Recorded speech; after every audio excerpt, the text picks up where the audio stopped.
Tarte hau Tolosako udalak babesten du.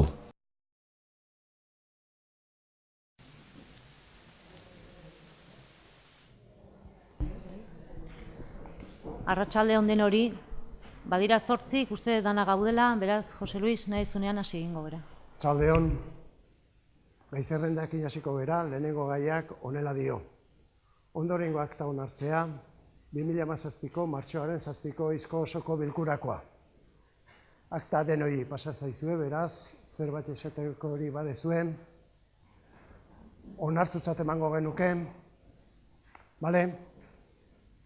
Bigarren gaia, alkatetzako dekreto hauen berri ematea, 2016ko abenduaren 30koak. Eta 2017ko otsailaren 1tik 28 da. Denai pasa zaizue zerrenda, non edukia agertzen den, laburtua, eta, bueno, zerbait nahi bali maizute jakin, departamentu buruei, o kulturatzalditzari, o nahi dezuna, o idazkaritzari, eta beste gainontzian, jakinaran gainean geratzen zerate. Konforme? Hirugarren gaia, itxitako ekitaldiko fakturen onarpena. Hau Begoñak. Bai, Gabon, hemen berriro ekartzen duguna da, joan den edo azkeneko plenoan egin genuen bezala, 2016ko fakturak, pasa izan dienak 2017ko datarekin, eta gordun kasu honetan, kontabilidadean ekitaldea kontutan harturik, 2017ko aurrekontuaren kontra joango zienak. Kasu honetan, faktura hauen onarpena behar du plenoaren eskumena eta horregatik ekartzitu gona.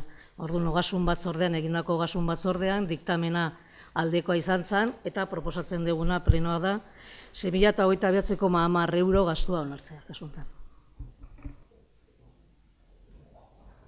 Beraz, proposamenaren alde daudenek, altxa dezatela eskuan, beraz, onartutatzen emango genuke, eta hurrengo gaiarekin jarraitu. Eta honek, honela dio, laugarrena Euskal Herria plaza, bat B eraikinean, hotel jatetxe kafetegi zerbitzuak ezartzeko obra publikoko konzesio esperientea, jatetxe kafetegi zerbitzuari dagokion lotea esleitzea. Eta honi buruz, proposamenak xedapen zatian honako hau dio. Lehena, zuzentzea 5. artikulua, emakidunak ordaindu beharreko kanona izenekoa, 2. paragrafoan, atzemandako errore materiala eta ondoren zehazten den moduan idatzita ustea. Obra bukatu eta jatetxe kafetegi zerbitzua martxan jarri ondoren, hasiko da ordaintzen kanona eta kasu guztietan kontratua sinatu eta 18ko hilabeteren buruan.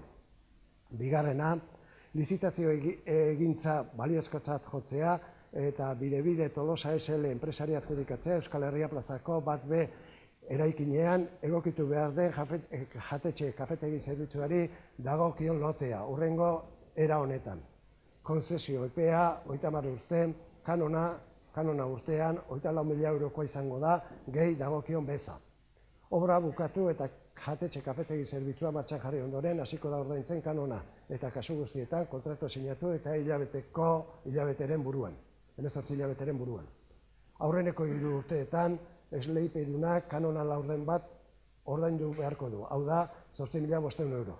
Laugarren urtean, kanon osoa ordaindu beharko du eta laugarrenetik aurrera kanon horri 100% portzentaia gehituko zaio aurreko urtearekiko. Urteko kanona 12 kuotetan ordaindu beharko da, hilabete bakoitzeko 5. eguna baino lehen. Hirugarrena, kontratua formalizatzeko 15 eguneko balioeduneko epeak jartzea, lizitatzaileei adjudikazio hau jakinarazi den egunetik hasita. Laugarrena, kontratuaren formalizazioa Europar Batasuneko aldizkari ofizialean, Gipuzkoako aldizkari ofizialean eta kontratatzailearen profilean argitaratzea 48 eguneko epearen barruan, adjudikatzen denetik kontratzen hasita. 5. Interesatuari adjudikazioa jakinaraztea.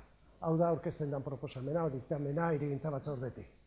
Beraz, esateko hori badago, bozketara jarriko genuke.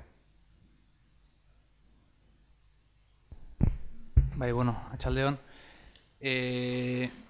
Zagit, agian gaur publikoa dagonez, esplikatzea ere merezi du, Jose Luis guk denobak igo Euskal Herri plazaz eta zertaz egian, hau da, etxebizitza dotazionalak dauden espazio hortan, lehenago gerontologikoa zegoen espazio hartan, beran taberna bat jarri eta lehenengo plantan halako alberge, hotel edo lotako leku bat egitarena, ezta.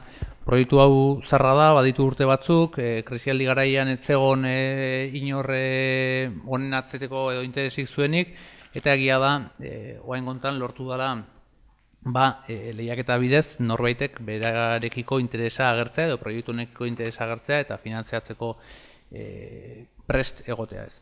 Halare gai hau lehenengo aldiz pleno hontara etorri zanean, Euskal Herria Bildutik mahai gainean jarri genuen, loteen banaketa ez zegula egokia iruditzen. Hau da, gure ustez lote bakarrean esleitu behar zen proiektu hau, lotea, hau da, jatetxea eta hotela edo lotako espazioa elkarrekin, kudeaketa bateratua bermatzeko eta egiteko. Etzan horrela egin, eta 3 lote esleitzea, edo 3 lotetan banatzea planteatu zen, 3 aukera desberdinetan. Lehenengoa, hotela eta jatetxea guk esan genuen bezala, bestetikan hori gutxi gelditu ezkeo hotelaren lotea bakarrik, eta hotelaren lotea bakarrik norbait aurkeztu ezkeo, ikusita hotela etzela oso gustagarria ekonomikoki udalak 300.000 euroz lagunduko zuen, eta hirugarrenik, eta behin hoi norbait interesatuta balego, jatetxea ateako zen esleipenera, jatetxea bakarrik, eta ontarako etzan diru laguntzik emango. Guk esan bezala, bezegun prozedura egoki iruditzen, eta orain ikusi dugunez, gauzak hobeto egitea zeudela iruditzen zaigu, ezta. Loteetan banatze horrek ekarri zuena zen, hotela eta jatetxearen alde, eta biak batera hartuta 150.000 euro jasoko lituzke udalaren eskutikan inor etzala aurkeztu, eta bai aldiz hotelaren kudeaketa da eta jatetxearen kudeaketara, hau da, beste 2 lehiaketara aurkeztu dira. Ondorioz, pertsona bera aurkeztu da 2 lehiaketara, eta jatetxearen gatik oinarriak ala diotelako 300.000 euro jasoko ditu, eta hotelaren gatik barkatu, eta jatetxearen gatikan euroik ez. 2 jatetxea eta hotela pertsona berak kudeatuko ditu, eta udalaren eskutik 300.000 euro eskuratuko ditu. Aldiz, biak lote berean hartu izan balitu 150.000 eskuratuko lituzke. Ezakiguz lote bakarrakin esleitu balitz, beteko pertsona hau, edo beste bat, aurkeztuko litzaken, edo ez ezakigu, ezin dugu zientzia fikzioarekin. Baino, ikusten dena da, edo ikusten duguna momentu honda, biak pertsona berak eman da, 150.000 euro ez, baizik eta 300.000 euro emango lituzkela. Berriz diot, ezakit, edo ezakigu, pertsona hau edo beste bat lote bakarrera aurkeztuko litzaken, dakiguna da, pertsona berak kudeatuko ditula 2 espazioak eta 150.000 euro baino 300.000 euro jasko ditula. Udalak 150.000 euro galdu edo ez ditula bere nahiera behintzat erabili. Orduan guk alde bozkatuko dugu, baino berriz ere pleno hontara gaia lehenengo aldiz ekarri zanen mahai gainean jarri genuen bezala loten esleipena, momentu hontan ere ondorioak ikusita gero mahai gainean jartzen dugu berriz ere, ez zaigula egoki iruditu eta garaia hortan egin genuen proposamen bera egokigoa iruditzen zaigula azpimarratzen dugu. Eta hau da, lote berean biak egitea eta ondorioz ikusita gero ez dela inor aurkezten, orduan planteatzea bestelako alternatibak, baino ez lehenago. Eta ez da horrela egin, eta esan bezala, pertsona horrek 300.000 euro eskuratuko ditu udaletikan eta bestela agian 150.000 soilik eskuratuko lituzke.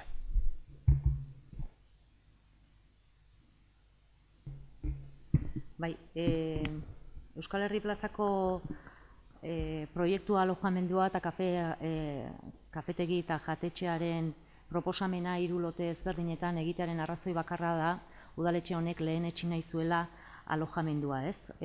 Proiektu osoaren helburua zan Tolosak duen alojamendu gabezi hori estaltzea, ez?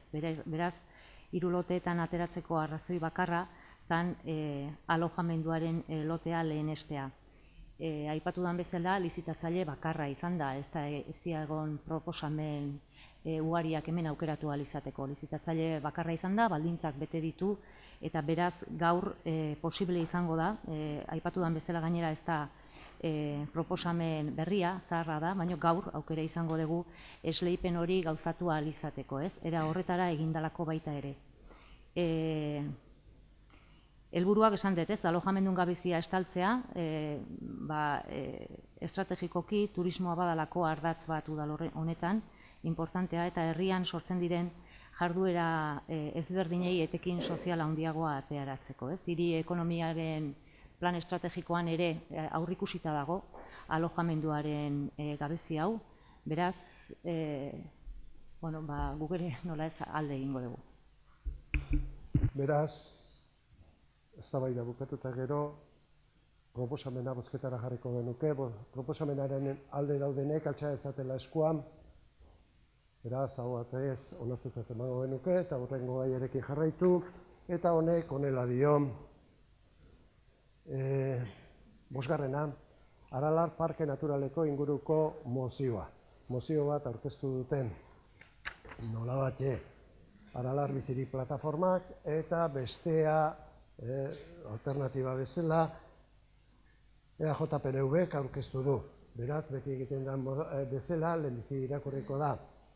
Gaizerrendan dagoen mozioa, hau da Aralar Bizirik plataformak aurkeztu duena, jarraian irakurriko da PNV-k aurkeztutako mozio alternatiboa, eztabaida, sortze baldin bada eztabaidatuko da, eta jarriko da lehenbizi bozketara, beti bezala lehenbizi mozio alternatiboa. Mozio alternatiboa aurrera ateratze baldin bada, bestea ez da jarriko.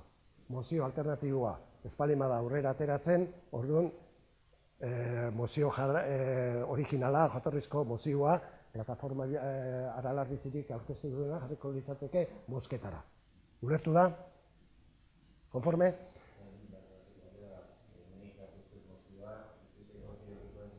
Gero emango dizue, pentsatzen dut.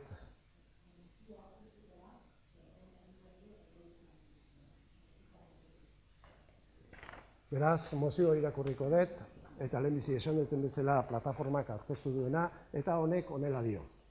Tolosako udalak Aralarko gatazka konpontzera bidean hartzen duen erabakia. Sarrera. Orain 14 urte aztoratu gintuen eztabaida kalean jarri digute berriro. Enrio Aralarko mankomunitateak, foru aldundiak 2015ko 19 aldirako egindako kudeaketa plana onartu baitu. Besteak beste, Gorozkintxu, Saltarri, Enrio, Doñiturrieta, Ariñate, Igaratzara pistak egiteko eta Latosa, Pagagabe, Pardelutz eta Zotaletara besoak ateratzeko. 2016an, Intzesao Gorozkintxu pista egin du dagoeneko mankomunitateak, inpaktu larriak eta konpoezinak sortuz. 2003an berriz, bai Enrio Aralarko mankomunitateak zein foru aldundiak atzera bota zuten pista proiektua, Aralar Natur Parkea babestearen alde. Gipuzkoako foru aldundia da Aralar Natur Parkearen arduradun nagusia eta bultzatzen dituen pista guzti hauek Aralar Natur Parkea eta babes bereziko eremua babesten duten legediaren aurka doaz. Horrez gain, aldundiak azken urtean Aralarko patronatua eragile ezberdinek osatua, horien artean Tolosako udala bera, ez du deitu eta bildu ere egin urteko aurrekontua eta ekintzak onartzeko. Horrela aldundiak patronatuari egin beharreko ziolarik pista proiektu horren proposamena eta bertan onartu. Arantzadi Zientzia Elkarteak, Aralarrei buruz ezagutza zientifiko gehien duen prestigiodun taldeak, Naturparkean egitera doazen pista proiektuak sortuko dituen inpaktuak larriak eta atzeraezinak izango direla adierazi du Batzar Nagusietan. Irizpide horiek ez ditu aintzat hartu nahi aldundiak, orain 14 urte pista proiektua atzera botaz hartu zituen bezala. Orduan, legebiltzar osoak onartu zuen pista berriak eraikitzeko plana guztiz desegokia zela Naturparkearen helburuak betetzeko. Arantzadik, pista proiektua aurrera eramanez gero, abeltzaintzaren etorkizuna ez lukela bermatuko eta Aralar Naturparkean ondorio konpoezinak sortuko lituzkela adierazi zuen. Hortaz, auzi honetan batzuen interesa bakarrik hartu dira kontuan. Parkearen izaera arriskuan jarriz eta epeluzera artzaintza eta abeltzaintzaren ere bai lurzoruaren higadura areagoatuz. Ezin dira ezkutatu pisten eraikuntzak inguru naturalean eragiten dituen kalte eta inpaktuak. Batez ere, Aralar bezalako mendietan natura eta paisaia balio apartak izatearekin batera oso hauskorrak gertatzen baitira honelako obrak larriki kaltatzen dituztelarik. Horrez gain, auzi honek Aralargo herrietan tentsio jasaezina sortu du, eta hori desagerrarazteko eta bizikidetza berreskuratzeko ezinbestekoa da lehendabizi pista proiektuak geldiaraztea. Ondoren, gaur egungo egoera osotasunean hartu aztertzea, datuak publiko egitea, eta teknikarien laguntzaz eta sektore ezberdinen artean, artzain, mendizale, naturazale, ekologista, ornitologo eta bar, Aralargo Naturparkearen kudeaketa plana berrikustea, beti ere parkearen arauak onartuz eta legea betez. Egoera honen aurrean, Aralar Bizirik Plataformak Tolosako udaleko osoko bilkuran honako hau onartzea proposatzen du. Mozioa. Aralar pisten inguruko gatazka konponbideak. 1. Saltarrikoa zein beste pista proiektu guztiak gelditzea. 2. Foru Aldundiak Aralar Parke Naturaleko gaur egungo egoera osotasunean aztertu eta datuak publikoak egin ditzala, eta natur baliabideak babesteko neurriak hartzen direla ziurtatu. Eta ondoren, partaidetza prozesua iriki, sektore ezberdinen artean, Aralargo Natura Parkearen kudeaketak etorkizun bidegarria bermalezan. 3.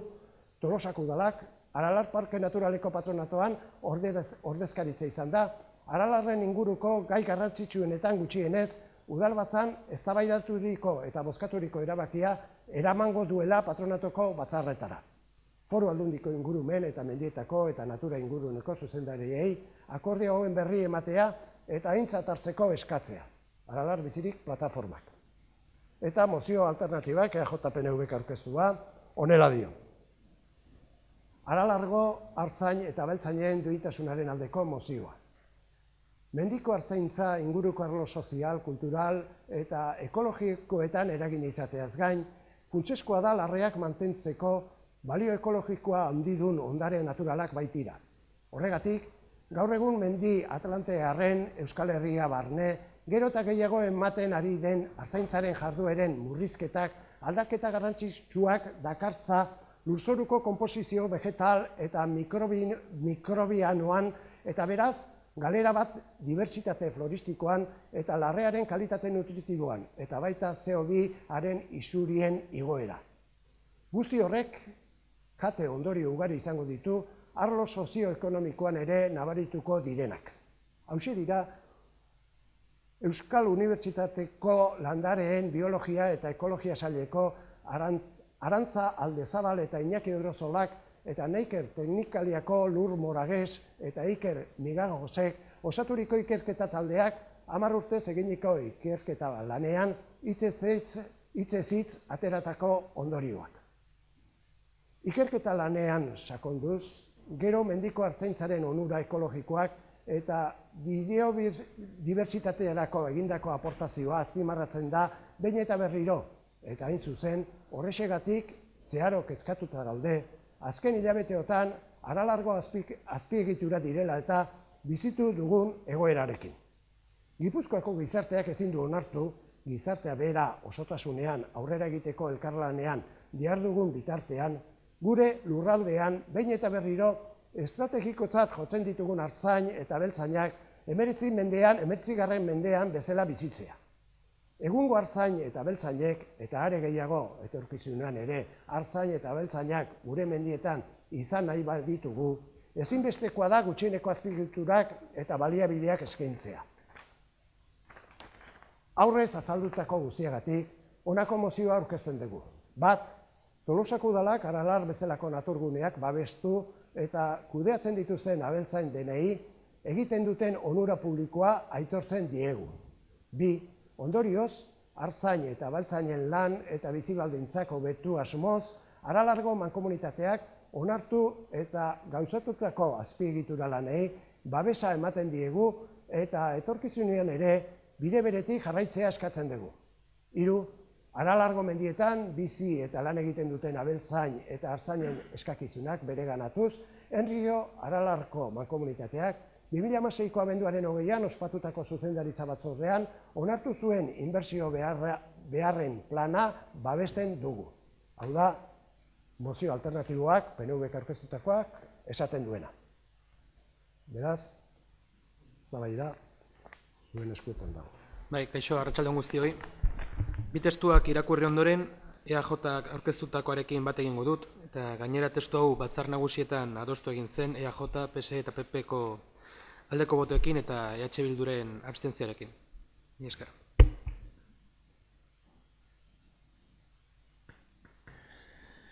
Bueno, atxaldeon.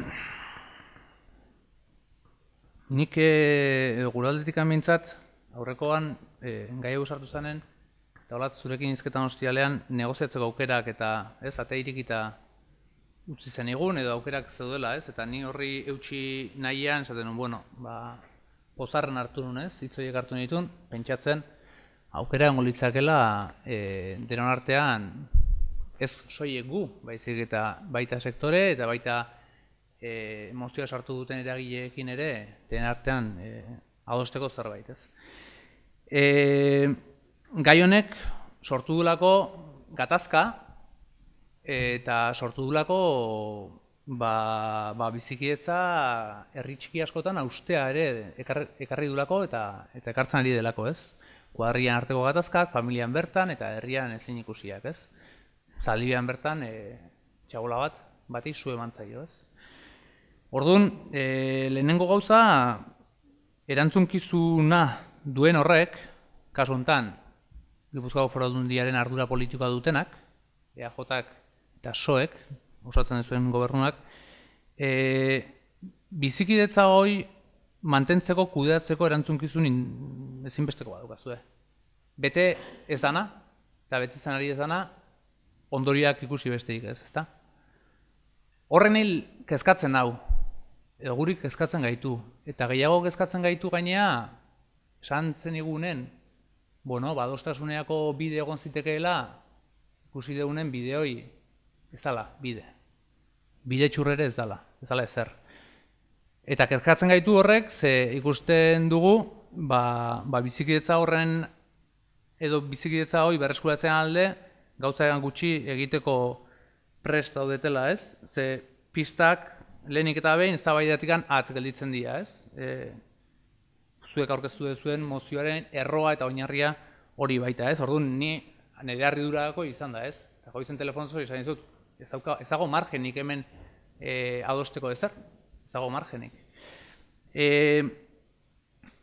Mozioa sartu duen taldeak Arlar Bizirik plataformaren eskutikan guk eta Euskal Herria Bildutikan planteatzen genuen, ez? Pistak bai edo ez, baina askoz eztabaida sakonagoa da. Zenbaitzuk horra eraman nahi izan dute. Hau da, pistaren alde daudenak hartzantzaren alde daude, pistaren kontra daudenak ekologista diak. Eztabaida asko sakonagoa da, eta hortan gelditzen danak interes berezia du gatazka elikatzeko eta bi frente sortzeko. Gu eztabaida hori ematearen alde gaude, hau da, sakoneko arrazoiak zeintzu diren ikustaren alde gaude. Aralar guztion espazio badalako, Aralar guztiona delako, hartzaiena, bertan bizi diena, bertan ibiltzen dienak. Espazio publikoa da, ondare publiko da, ondare paisajistikoa da, ondare simboliko bat da. Eta ondare hori guztion ardura da zaintzea. Eta hartzantza bertan zati importantea da, oso importantea da, baino ez bakarra. Eta noski, guztio gaudela hartzantzaren eta sektorearen duintasunaren alde, nola ez? Lehenengo sektorea herri hontan ez da sektore ekonomiko bat bakarrik. Sektore hori izan da gure izate eta gure izaera kultural, hizkuntzaren defentsa eta gure euskaldunon oinarri simboliko guztioi mantentzea eta baserriak mantendu ditu mendeetan eta mendeetan. Nola ez gea egongo horren alde? Baina horren alde egoteak ez du esan nahi pistak egon behar dutenik edo ez duten egon behar. Baina azterketa bat egin behar da, eta gai hontan bat, bizikidetza utzi da gauzak korrika eta gaizki egin direlako, agian batzuek interesatzen gaina bizikidetza hori ustea proiektua lehen eta zatituta aurrera emateko, eta bestetik teknikoki ez dago inongo azterketarik, ez dago inongo sakoneko analizirik, Aralar babes eremu gixan, parke natural gixan eta babes eremu gixan lehenago aipatutako ondare izaera guzti horiek kontutan hartuko dituenak, ez dago inongo azterketarik, ez da egin. Orduan, planteatzea pistak dira Artzaintzaren etorkizuna bermatzeko forma bakarra, hoi da, ilargiari seinalatzen dion behatzari ikustea bezala, ilargia ikusi baino. Hortan gelditzen bali bada gure hausnarketa, Artzaintzarenak egin du. Egin du, ze ez bali magea urrutiago ikusteko gai, gureak egin du. Eta sektorearenak egin du. Eta sektorearenak egiten du neurrian, gureak egin du. Ze oinarri eta ondare materialoi ere euskaldun guztiona da. Orduan, noski sustatu nahi dugu Artzaintza, baina sustatu nahi dugu bizikidetza eta sustatu nahi dugu Aralar, bere izate osoan izaten jarraitzea izan dan guzti hori eta dan guzti hori. Eta horretarako ere, parke natural izendatu zen, eta babes bereziko eremu izatea sustatu zen, eta da Aralarko parke naturala. Horregatik guk planteatzen genuen, lehenengo puntua, parke natural pistak etetearen ingurukoa edo gehiago ez egitearen lekuan, adostasuna bilatu helburu, ikerketa serio eta tekniko bat, ikuspegi holistiko, hau da ikuspegi desberdinak izango dituen ikerketa bat egitea, eta bitartean pistak ez egitea, edo eraikitzen ez jarraitzea. Zergatik? Eraikitzen dan metro bakoitza atzera ezina delako. Atzera ezina delako. Planteamendu hori eta arlo teknikoari bide emanez, ikuspegi desberdinak, behar desberdinak eta interes desberdinak aman komunean jarri edo, behitzat, saiatuko litzaken ikerketa hoi mai gainean jarri eta orduan erabakiak hartzea planteatzen dugu Euskal Herria Bildutikan, baino hemen aukerarik ez da egon, ze pisten eztabaida mugiezina da. Hau da, hoi dago eta hortik aurrera hitz egin dezakegu. Orduan, ez diguzu aukerarik eman ezer negoziatzeko eta ezer bideratzeko. Eta horrek, arduratzen gaituna da, lehenago esan bezala, bizikidetzaren edo jarrera horrek nola ez du laguntzen, zubiak ere ikitzen.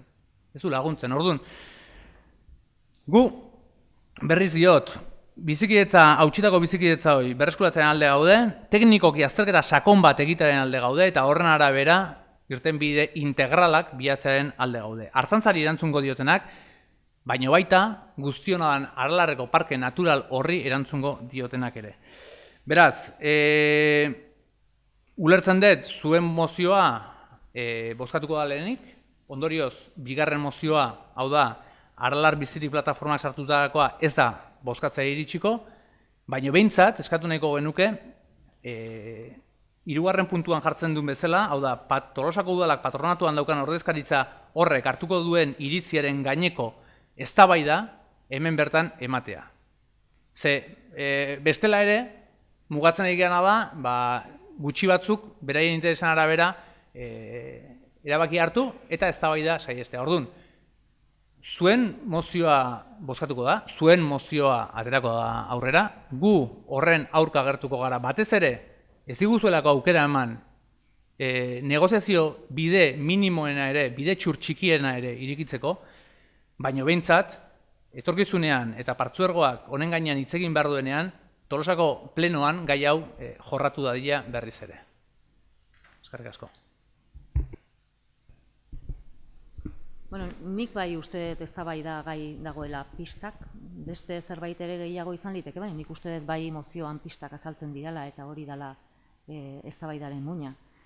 Nik uste dut aipamen egin dezulako, zurekin hitz egin duenean eta gaur goizean hitz egin detunean telefonoz eta gaur arratsaldean zurekin hitz egin detenean baita ere proposatu nizula, komentatu nizula, banekiela batzar nagusietan hizketan ari zirela adostasunak bilatze aldera, ez ote zitekeen egokiagoa mozio hau atzera denboran, iritsiko balira adostasun horretara, adostasunarekin ekartzeko gaia. Hori izan proposamena, eta hori komentatu nizun, deitu nizunen aurreko astean, hitz egin detenen gaur goizean, eta gaur arratsaldean zurekin hitz egin detenean, ez? Hori izan proposamena. Hori plataformari proposatu ahal izateko ulertzen dut adostasunez proposatu behar genuela, ez era puntu horretara iritsi. Ezer esan baino lehen, bai adierazten nahi dut, gai honen erabaki esparrua ez dela Tolosako udala. Erabakia esparrua da Enirio Aralarren mankomunidadea Gipuzkoako Foru Aldundiarekin batera, eta Enirio Aralar mankomunidadeak ja iritzi bat eman du, ezta? Egia da, Tolosako udala ez dagoela mankomunidadean, baina bai baduela ordezkari bat patronatuan. Tolosak baduelako Aralarren sarbidea Bedaio aldetik, Balerdi mendi magaletik barrena. Egia da baita ere, hori horrela izan da ere, herritar batek plataforma baten izenean kezka bat adierazi duela idatziz, eta egokia iruditu zaigula osoko bilkura honetan gaitzerrendan sartzea, bakoitzak bere iritziak emateko. Proposatu dezuten bezala, nik exactamente badakit uste mozioan ondo ulerte detela proposatzen dena 3. puntu horretan da udalbatzain eztabaidaturikoa patronatora eramatea. Egia da, eta mozioan azaltzen da, legealdi hontan patronato bilerarik ez dela izan, galdetu dut eta esan diate hemendik ez daukat oraindik datarik, baina hemendik gutxira izango dela patronatuaren bilera. Orduan nik proposatzen dena da gaur hemen eztabaidatzen dena eta hemen azaltzen dien iritzi guztiak, ez bakarrik onartutakoak patronatura eramatea, ez? Bueno, gaiari helduta, ukaezina da gizakiak naturan eragin bat egiten duela, ez? Animalian etxekotzetik hasita, zer esanik ez, industrializazio garaian, ez? Dena delakoaren garapena, orekatua izan behar du, bai ekonomikoki, bai sozialki, eta nola ez, ingurugiro aldetik. Eta hor dago gakoa. Aralar, hein handi batean, aipatu da askotan, eztabaida hau azaleratu izan da denen baita komunikabidetan, ez?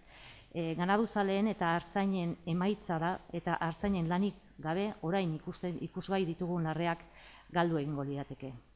Egia da baita ere, 1984 urtetik, Aralar Parke Naturala izendatu zela, eta izaera juridiko horrek baditula baldintza batzuk zehatzak, zaindu beharrekoak ezinbestean, baita Natura 2000 sarean egoteko baldintzak bete behar dituela Aralarko Natura Parkeak.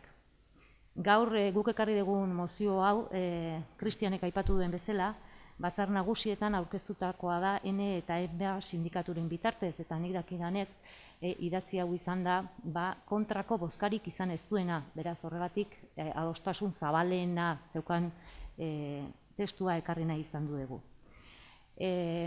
Nik egia esan, pentsatzen dut pistaren kontua gehiago izan beharko lukela eztabaida tekniko bat, inguru giro aldetik jakitun diren teknikariak eztabaidatu beharko luketena, eztabaida politiko bat baino gehiago. Beraz, nik ezin ditut gai teknikoak hemen aurkeztu, baina bai, oinarrian uste dut badagoela baita ere eztabaida gai, kontu bat arduratzen hauena eta pentsatzen detena gai honetan baita ere haserre asko azaleratzen ditunea. Eta da, benetan sinisten dugun lehen sektorea gure herrian estrategikoa dela, ez? Eta gure garapen ekonomikoan eta gure garapen sozialean benetan indarra behar duen sektore badala, edo paisaiaren zati badan, edo folklorikoa dan, ez? Edo benetan pentsatzen dugun, lehen sektoreak guri onura ekologikoa eta biodibertsitaterako ere onurak ekartzen dizkigun, ez? Beste sektoreen garrantzei berdinekoa da, edo bigarren mailako sektore bada, ez? Egia da baita ere sektoreak baditura bere zailtasunak, eta belaunaldi aldaketa adibidez bada zailtasunetako bat, ez bakarrik sektore honetan, baita ere beste sektore batzutan, merkataritzan belaunaldi aldaketari laguntzeko ere diru laguntzak ematen dira, ezta. Adibide bezala jarri dezakegu Tolosako azoka. Hor badago Euskal Herriko Unibertsitateak egin zuen azterketa bat, ez bakarrik Tolosako azokan, orokorrean azoka guztietan, baina Tolosak emaitza oso importanteak eman zituena, ez? Eta han aipatzen zen, azoka bera bazala sozializazio gune oso importante bat, ez? Hori adierazle bat da, herrianen elkargune bada, baina hori ez da azokaren helburua. Azokaren helburua da gure baserritarrak ekoizten dutenaren merkaturatzea, ez? Eta hori ikusten ez duenak oso garbi, ez du sektorean sinisten. Artzaiak bere jarduna egoki eta duin egin behar dute. Eta pistan proiektuak egiteko eduki behar dute bere txosten arkeologikoak eta baita ere bere txosten medioambientalak izaten duten bezala, ez? Ez dira txostenik gabe egiten. Hemen mahai gaineratzen den kontu hau ez da kontu berri bat, orain 15-20 urte aurkeztutako behar bati erantzuten dio, ez? Nik bai uste dut Aralarko erabiltzaileen artean badaudela bi talde oso bereiztuak, bata bertatik bizi direnak, egunerokotasunean ibiltzen direnak, eta bigarrenik Aralarrez gozatzen dugunak, ez? Eta harreman desberdin horretan badaude emozio eta sentimentu ezberdinak, eta horiek bateratzean lortuko da pixkat lehen aipatzen genuen oreka hori, ez? Aralarko naturgunea babestearekin koherentzian dauden proiektuak onartzearekin bat egingo dugu segurasko bi talde ezberdin horiek. Txabolak larre tokian daude eredu konkretu bati erantzuten diotelako. Eta eredu hori mantentzea da gure ustetan ezagutzen dugun Aralar hori mantentzuko modurik ez dakit errezena, baina bai egokiena. Eta besterik ezean handu orain zure hitza mikrofonoa utziko dizute. Azteko esan sekulako fuena indiazuela, zeni asmo didaktikoarekin etorren honea, eta dena txukun antola duta, eta bain zuen mozioa oiburu neuki eman dituzuen arrazoiak, eta baina hemen eztabaidan sortu dianak, ea gaioten naizen horiek denak ere egokian azaltzeko. Azteko, nik uste mozioan planteatu zuen egoera txuria labeltzekoa da.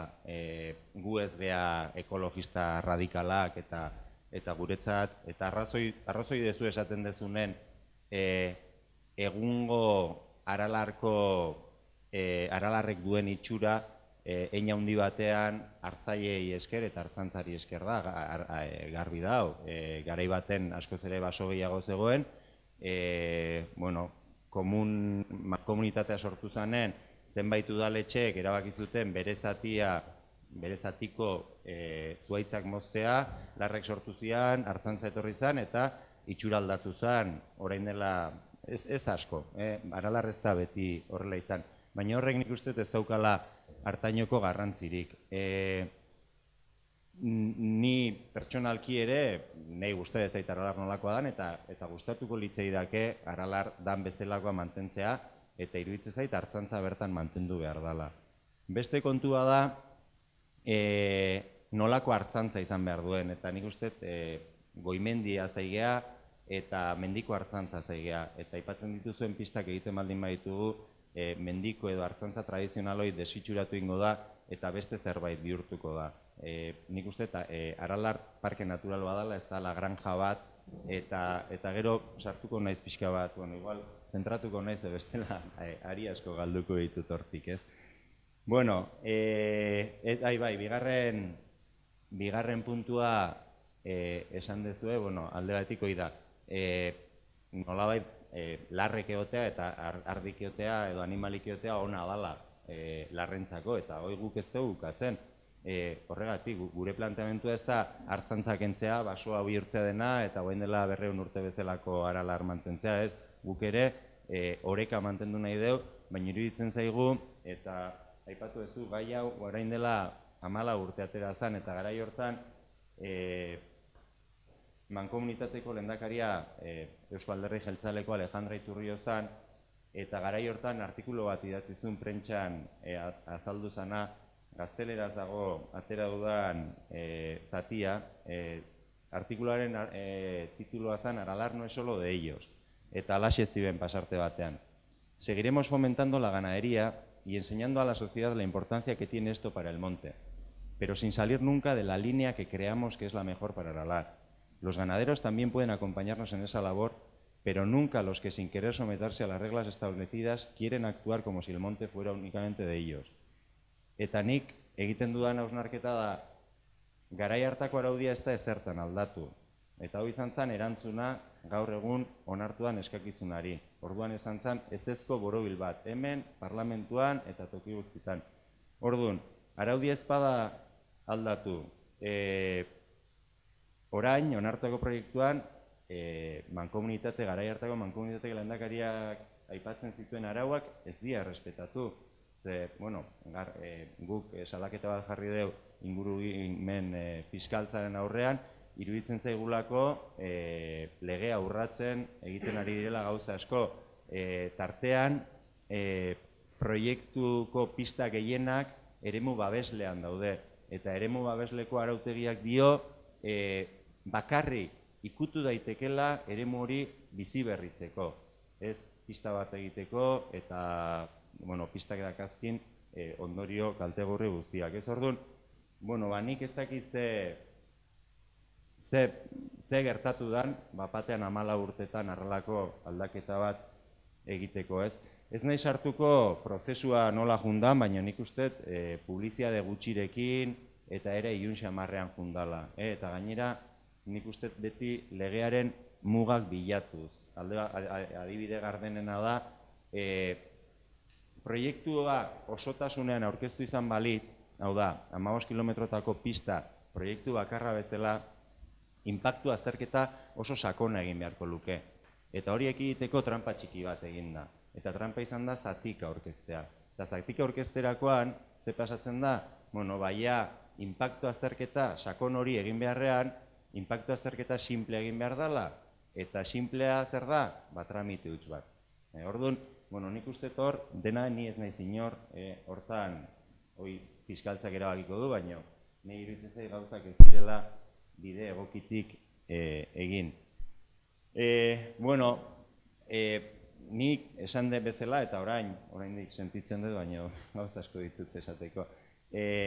Asmo didaktikoarekin netorren, ze pentsatzen nuen, zuetako askok, ez dakit Aralar ezautzen duzuen bertatik bertara, pentsatzen asko bai, asko ibiliko zinaten, baina beste batzuk ez, eta gai hau ere ez dezuela bertatik berta ezagutzen, ez? Horregatik, ikusi dut mozioa, zuetako batzuk jakingo ez, baina beste batzuk ez. Ordunea, gai nahi zen, aipatu dituzuen zenbait gai, behintzat beste ikuspegi batetik, ea gai nahi zen zuei transmititzeko eta zuei ikusteko, ez?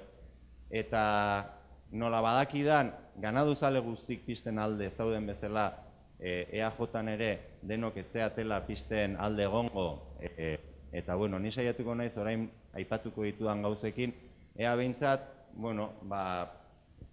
beste ikuspuntu bat ikusterakoan, entzunderakoan, gai ote zeaten, dagokion tokian eztabaida hori piztu ahal izateko, ez? Lehen aipatu bezala, eta askotan esan den bezala, eta ni zurekin olatzera bat ados nago, hau teknikoen eztabaida bat izan beharko lukela, baina teknikoen eztabaidarik ez da egon. Hori da, nik uste arazoik larrienetakoa. Nik nahi iruditzen zait azterketa hortan alde batetik honako galdereik erantzuna eman beharko litzaiokela. Nik guain galderak erantzungo ditut. Erabiliko ditudan datuk agian okerrak dira, baina azpimarratu nahi dudana da azterketa horren beharra. Nik dauzkadan datuk esango dizkizuet, ez naiz eztabaidan sartuko datu egokiak edo ez dian zuzenak. Eztabaida hortan ez naiz sartuko eta iruditzen zait ez dela hain garrantzitsua. Eta iruditzen zait galdera horiei benetako erantzuna bilatu behar zaiela. Nik emango dizuet dauzkadan datuak, ez? Alde batetik, zenbat ardi behor eta behi daude Aralarren. Nik ditudan datun arabera, 33.000 buru dauden. Ez daukadana da animalien banaketarik, eta oso importantea da. Ez baita berdina, ardi batek sortzen duen inpaktua, sortzen duen higadura, edo behi batek edo behor batek sortzen duena. Behiak eta behorrak askoz ere pisu handiagoa dute, ardiak halako 5, eta askoz ere higadura handiagoa sortzen dute, ez? Eta beste galdera honekin lotuta, larreak zenbat animali jasateko gai dira. Larreen ordenantzak dio Aralarko larreak 22.200 abelburu aurreikusten dituela. Horrek zesan nahi du, une honetan animalien presioa gehiegizkoa dela Aralarko larreentzako. Eta hoi begibistakoa da. Ikusten baldin baditugu Aralarko zenbait muinetako orain dela 20 urteko argazkik eta gaur egungoak, orain dela 20 urte belarra ikusten zantokitan, orain harriak ikusten dira. Eta larreen zenbait tokitan, larreen higadura eta larreen galera handia da. Eta hoi begibistako izateaz gain, hoi ikerketak daude hala diotena. Nolakoa da Aralarko ekosistema ezberdinen osasuna, hau da, larreen osasuna, basoen osasuna, akuiferona, kobazuloak ez ditut aipatzen, badakizue inguru karstiko badala eta 300 kobazulo baino gehiago daudela katalogatuta eta bertan dagoen animali berezien kopurua ikaragarria da, nik hortaz ez dakit ezer, baina da irakurri dudana, eta da aintzat hartzeko beste puntu bat. Orduan, bueno, nik larreak eta basoi buruz aipatu dizuet, ez? Zenbait tokietan gehiegizko higadura da, eta hor, irtenbide bakarra izango litzake itxitura egitea eta zuhaitzak landatzea. Eta zenbait tokietan premiazkoa da nik uste hori egitea. Eta egiten ez baldin bada, geldituko gea, larrei gabe, ze juten nahi da, momentu honetan, larrea. Eta, bueno, egindako azterketak diote, Aralarko ekosistema ezberdinen osasuna hobetzeko basoak toki gehiago beharko lukeela. Hori da, bueno, dakitenak, hortaz dakitenak esaten dutena, ez? Baina gero, badago beste gauza bat, eta aipatu duzu, eta da, nik behintzat, eta hoia ez da Aralar bizirik, hau da, nik dudan kezka bat, ez? Aipatzen da lehen sektorea, eta aipatzen da sektore estrategiko bezala. Nik zalantzan jartzen dut Aralarko hartzantza lehen sektorea da nik. Nik Aralarko hartzantza tradizionala, eta hartzantza zain naiz, ez nahi zai anaduzaletaz. Nire ustez, gehiago du balio kultural, eta zuk esan duzu, folklorikoa nahi baldin badezu, etnologikoa esango nukenik, baino badu gehiago hortik, bestetik baino. Eta zergatik diot hau? Bueno, lehenengo deste datu batzuk emango izkizuet, eta gero berriz ere bueltatuko nahi zonta, ez? Baino, adibidez, zenbat hartzai eta ganadautzale daude Aralarren? Bueno, eta horietatik zenbat dira profesionalak. Ni ditudan datun arabera, 120 abeltzain daude guztira. Horietatik 50 baino gutxiago dira profesionalak. Eta horietatik 35 dira hartzainak, hau da, borden erabiltzaileak. Gainontzeko guztia, gainontzeko 70ak dira kapritxoz, bere animaliak bertan dauzkatenak kapritxoz, subentzioak jasoz, eta beste toki batzutan lanean nahi dianak. Zenbat borda daude eta nun gelditzen zaizkie. Eta honik usteet ere, arazoaren tamainak kokatzeko oso gai importantea dala. Ze gaia ezagutzen ez danen badirudi, hartzai guztik, ez dakit, zaldibiti bertatik edo amezketatik edo ataundik oinez ateratzen diala, ez dakit ze kargartuta edo manduakin. Momentu hontan, eta ja badia urtek, Aralarko toki ezberdinetara adibidez, amezketatik ia metrotaraino iristen da pista bat. Ataundik 900 metrotaraino, eta orain goroskintxura egin dutena 950 metrotaraino goroskintxu dau, alotzan azpi-azpin. Momentu honetan, ez nahiz hasiko igual ez dituzte zautzen eta aspertu ingo zaituzte, baina oso altu iristen da la pista. Zaldibitik ere oso altu iristen da pista, eta Nafarroatik zer esanik ez. Honekin lotuta, esan behar da Aralarren 40 borda daudela. 40 borda horietatik, datuak gora bera izan daitezke, 45, 38, nik dituan datuak esaten dizkizuet, baina horregatik esaten dizuet, hau dena aztertu behar dela. Nik dituan datutan, 35 borda horietatik, 22 bordak iristen dira. Eta 40 bordetatik 5 utxik daude, eta utxik dauden horietatik batzuk pistetatik gertu daude. Hau da, zehaztuz, bere bordetaraino pistarik ez duten hartzaien kopurua 14 bat dira. Eta nik uste, irudimena erabilita, asmatu genitzazkela gauzak. Ez dakit, bordak berago ekarrita, ez dakit, hoi ere beste, baina aztertzeko beste gai bada, ez naiz ni hemen hasiko fikzioa egiten. Hortaz dakitenak, nik uste azterketa hori egin dezakete. Eta horregatik nion, eta hortan Ibaik ziona, nik uste hau dena ezer egin aurretik egin behar zan. Eta sakonki, eta jarraituko ez pixka bat, eta oain berreskuratuko ez aipatzen duen lehen sektorearen eta aktibitate ekonomikoarena. Nire ustez, lehen sektoreari laguntzea erabiltzen den argudioa ez da guztiz erreala. Eta zergatik diot hau.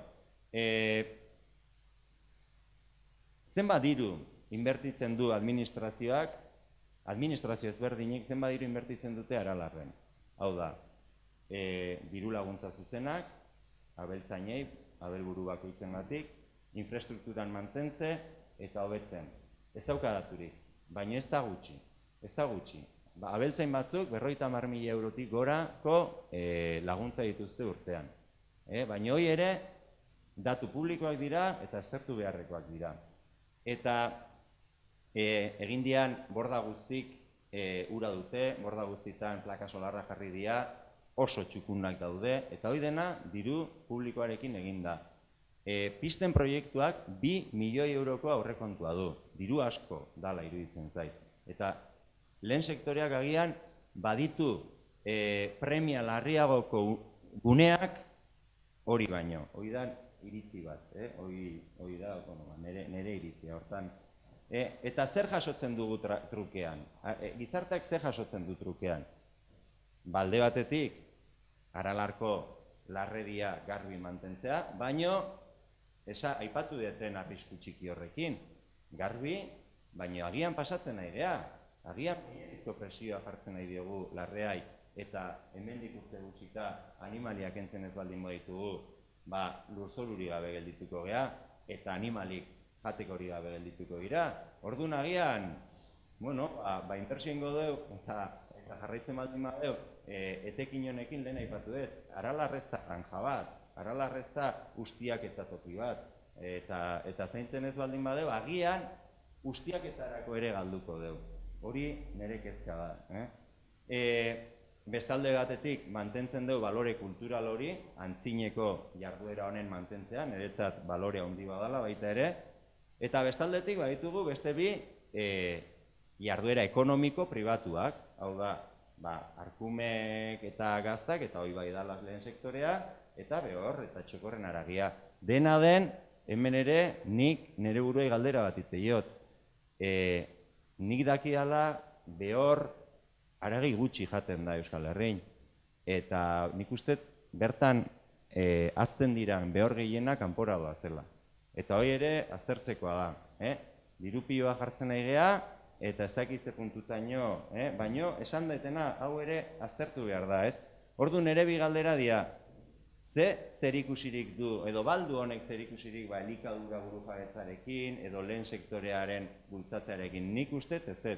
Eta hau esaten duten bitartean, badakit, zenbait herritan, baserri askotarako bidea garbitu gabe daudela, baserri inguruko larrek zikina daudela, baserri asko uste nahi dela, nire ustez premia askoz ere handia badu gauza guzti hori erantzun ematea, Aralar mendipuntan horrelako inbertsioak egiteaino, nire iritzia da. Hortan, onartuko nuke jende guztia desados egotea. Bueno, eta berriz ere errepikatzen dut, ez dut esan nahi inbertsiorik egin beharreztianik, baina deno jakin behar deu, zenbat inbertitzen egean, zenbat kostatzen zaigun hartzaiak bertan eukitzea eta zer jasotzen dagun trokean. Nik askotan esaten dut, eta ez zait iruditzen fikzioa egiten ari naizenik. Momentu honetan eta datuak hor daude, azken 15 urtetan hartzainen kopurua bera junda, oso bera junda. Eta momentu honetan diru laguntzai gabe, nik esango nuke hartzaiek etzala geldituko Aralarren. Eta nik ez dakit hemendiko 20 urte ez ote deun ezautuko diputazioak basozaina jartzen dituen bezala 20 hartzai jarriko ditunik, erabakiko du 15.000 buru jartzea larreak mantentzeko kopuru egokia hartzen dalako eta hori da lerten bidea. Baino pistak iruditzen zaidala aurrera itxuki ies ero bat. Hori da nire, orduan, bueno, eta lotuta, pistak egiten baldin badia hartzantza tradizionala galduko da, era bat desitxuratuko da. Eta bere balio etnografiko kulturala galduko da. Momentu honetan, hartzantza Aralarren eta Aralarko hartzaiek badute balio bat, balio kultural bat, badia gure identitatearen parte. Aritzagako baiaran, Euskal Herrin dagoen, esatete Euskadin, ze Pirineotan badira aran glaziarrak, baina Euskadiko komunitatean nik uste Aritzagakoa, minatakoa dela gelditzen den, edo dagoen aran glaziar bakarra. Eta erditik pista bat ingo deu, eta adar batzuk egingo zaizkie. Nei, pertsonalki, iruditzait, eraso ikaragarria irtenbidea dauden nahen, eta gainea, hor, 950 metrotaraino pista bat da honen. Eta horko azkeneko bordetaraino, orduerdiko bidea da boinez. Bestaldetik, pistak egiten badia, Aralar bea, bere balore ekologiko paisakistikoa galdu egingo duze. Pistak hartzen dute bihotz guztia, zeharkatzen dute alderik alde, eta gero, ez nahi sartzen, baina ditun ondorioak. Oain dela 2 asteburu izan nintzen egindan pista ikusten, eta enetan bihotzeko mine ematen du. Ez talako ondo egin, proiektuan aipatu zuten zotalak, hau da, belarpuskak kendu egingo zituztela, pista egin, eta gero bide bazterrak hoiekin estaliko zituztela ingurunea lehenago berreskuratu zedin, eta ez da egin, botata utzi dituzte, egin dituzte era txapuzeroan, makinista junda eta erabaki du bere kabuz trazadu aldatzea, iruditzu zaiolako hobea dala hemendik, sekulako maldak india, sekulako maldak suposatzen du, ebi egiten dunen urpi etorriko dala eta igadura areabatuko dula, 3 metrotako taludak gaude toki batzutan, eta aipatu dizuaren bezala, karsta da, azpian dena arkaitza da, Aralarren toki gehienetan horrelako lurzorua daukau, eta jaten nahi geha. Bueno, eta, bueno, gero ja, baina, beida, esango dizuet, justu muinean ganboti gertu, eta hoi, berez ez da proiektuta, baina gure kezka da ganbon azpitik alotzatik barrena beste pista bat jungo dala. Hortxe dago txontxortxo bat, pardeluz, eta, pardarri barkatu, eta ez bazeat egon juntzaiteztez toki magikoa da. Nik uste ez dala munduan gutxi eta Euskal Herrian bakarretako izango da, Altxuetako antenak, San Miguelgo antenak enduta, toki guztitara begira, ez da gizakion aztarnarik ikusten. Eta hori oso bitxia da, eta bertan esertzea eta behidatzea, eta pista hauek egiten baldin badia beukiko ditugu hortxe, 50 metro berago. Eta nik uste hor asko galduko deula, ez? Eta bukatzeko eta labur bilduz, ez? Eta berriz ere esangoet, Aralar parke natural bada. Aralar ez da granja bat. Ez da baserri ondoko larrea. Aralar ez da abeltzainena. Aralar da denon altxorra eta denok babestu behar duguna. Eta hartzaiek tokia dute Aralarren, hoi inorrek ez duk bukatzen. Baina pistak egiten baldin badute gure beldurra da, hartzaiek ere ez dutela tokirik izango epe motz batean. Eta gure ustez ustiak eta ekonomikoa beti egon behar du zaintza eta konservazioaren menpe. Eta hau denagatik azterketa hori egin behar da. Eta azterketa hori teknikok egin behar dute. Nik aipatu dizkizuetan gauzak, aipatu dizkizuet papagaio bat bezala, zen ni ez naiz biologoa, ez naiz eta irakurri ditudan gauzak dira. Ez ditut, hoi baino gehiago, ez dizuet kontatuko. Baina teknikok badakite hortaz. Eta teknikoi utzi behar zaie lanean.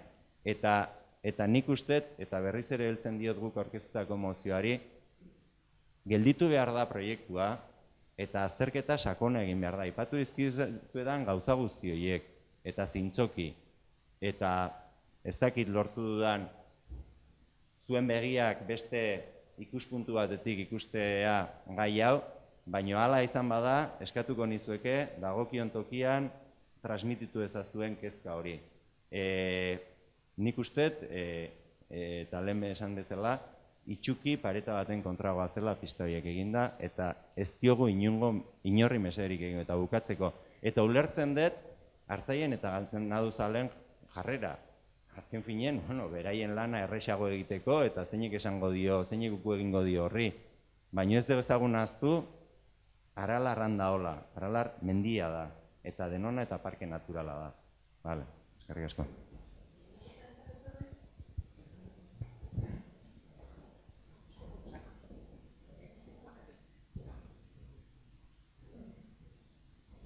Bueno, ni bakarrik esan nahi dutena da, pixkat, erantzi, zuk esan dezun guztiekin ados nago. Baina naiz persona bat, ia 60 urte Arralaren ibili naizena. Oso mendizale izan du naiz, eta ez asko amodiokin. Eta Arralar ezagutzen dut, baina oso ondo, aspaldiko urteetatikan oso ondo ezagutzen dut. Eta erabat, harrituta nago, endirio mankomunidadekin, oso harrituta nago, zergatikan lehen, bialtze zituen komunidade honek, guardak bialtze zituen, da nik igaratzen beraiekin topatzen itzan, da gainak behin baino gehiagotan salda bat ematen nien aterpean sartuta. Da azte ginen hitz egiten, da nik esaten nien, baina zuek zer pintatzen zuten, zer da torte zeaten nuntza, mankomunidadeko guardak izan da, zer da torte zeate, vigilatzea etortzen gera. Nola vigilatzea? Vigilatzea zein eiri. Eta, bueno, orkestu igaratzen ere, han nola dauden mamometro handi batzuk, beste refugio batzuk badaudean, egin zirala bere garaian, Doronsoro bizizan tipo bat, eta orduan joate ziren bizitz, batez ere, harrei vigilatzera. Zergatik harrek egin zituen, behak esaten ziguten, dirua zala munduntako poderioa, eta ara lortu zituen, hango refugio guztiaiek egitera, ez zertarako ez.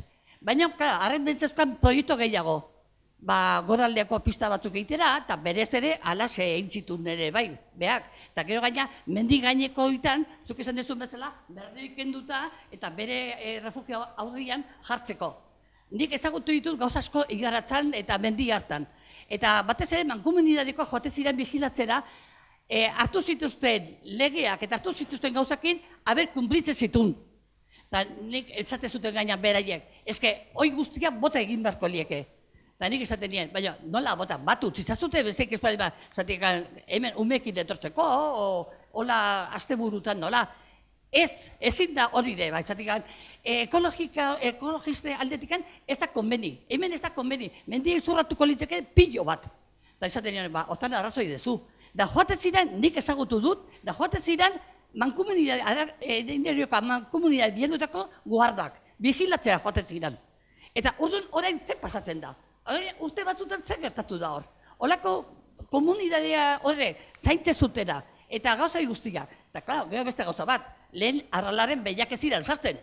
Han, behorrak, ardiak, eta txerri batzukola basoan libiltzen ziren. Ez ziren sartzen. Eta nik Arralar ezagutu dut, eta askoz ez zuaitz gehiagokin, eta askoz ez berde hogau. Ni joan dan urtean ere, Irumugarri taldea eta joan itzan, eta antopatu nituen, ardiak ez baino, kadraz, bai, hauntzak, 40 baino gehiago, Irumugarri eta azpian antzeuden. Hauntzak ere ez dute sartu beharri, baina antzeuden. Eta gero beste gauza bada, ganauzaleak. Ganauzaleak asko ezagutu ditugu, eta mota guztitakoak. Artzai askokin, noski bai ez, guk bereikin harreman handik izan ditugu eta dauzkagun ere bai. Baina bereik artzai beak esaten ziguten.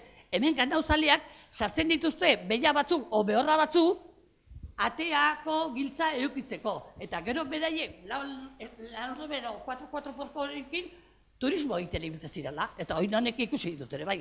Eta orduan alde hortatik, eta baita ere ikusi ditugu neguan behorrak hilda. Zergatik sartu dituzten horiek, bi o lau behorrak, ez zaila inporta, bakarri sartzen dute, interesatzen zaielako, han ibiltzea. Eta gero neguan jetxire egiten, eta han hilda. Oseak orduan, gauza asko daude, zuk esan dezun bezala, aztertu beharrak. Gauza badia, hartzaiak, bale, bai, oso ondo, baina, behiak, gaurko nire sartzen diren kantidade horiekin, ez da posible, mendian, hola, antzera, ez da posible, ez da posible. Pepita, iruditzea bali mazaizu, barkatu Pepita. Hemen. Iruditzea bali mazaizu, tartetxo bat ingo deu, berriz, norbait egoeste zerbait. Bakarren esan nahi nukena da, enireko mankomunidadea nora aldatu dan. Lehen garai batean, guarda bilatzen zituen vigilatzera, eta hanko pista gehiago ez egitera, eta gauza bat da beste, eta orain zertan ikusi gara. Zer pasatzen da hor? Osea, hemen pensatu behar dira gauza asko, eta ez dakit, onak ez? Ez dakit, Kristian, zerbait aipatu nahi duzun?